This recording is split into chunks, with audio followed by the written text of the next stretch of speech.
Vers une nouvelle carte de France du vocabulaire du président Macron, le web s'affolait. Nadine Morano, députée européenne, a partagé sur Twitter une carte de France des citoyens se sentant humiliés par les discours d'Emmanuel Macron après que le locataire de l'Élysée a traité les Bretons de « mafia » en présence du pape François au Vatican. Les internautes se sont empressés de commenter cette publication, et la carte de France du vocabulaire désobligeant d'Emmanuel Macron a été partagée sur Twitter par une opposante de toujours, la députée européenne Nadine Morano, après que le président français s'est permis une blague qui a agité la communauté bretonne, qualifiée par monsieur Macron de « mafia française ».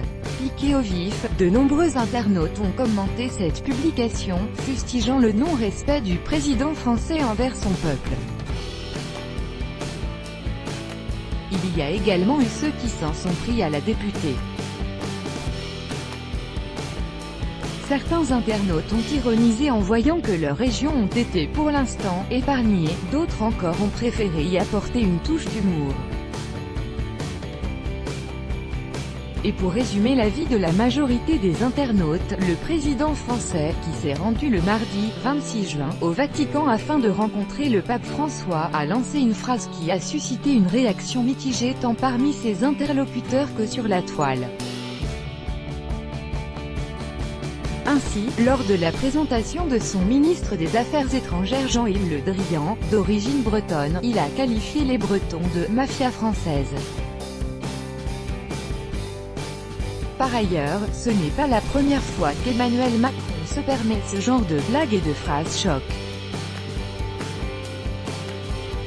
Par exemple, le 8 septembre 2017 à Athènes, le dirigeant français s'est exprimé au sujet de ceux qui s'opposent aux réformes, les qualifiant de « fainéants, cyniques » ou « extrêmes ». En outre, le 13 janvier 2017, candidat à la présidentielle, Emmanuel Macron en visite à Nœux-les-Mines, Pas-de-Calais, a lancé que, dans ce bassin minier, il y a beaucoup de tabagisme et d'alcoolisme.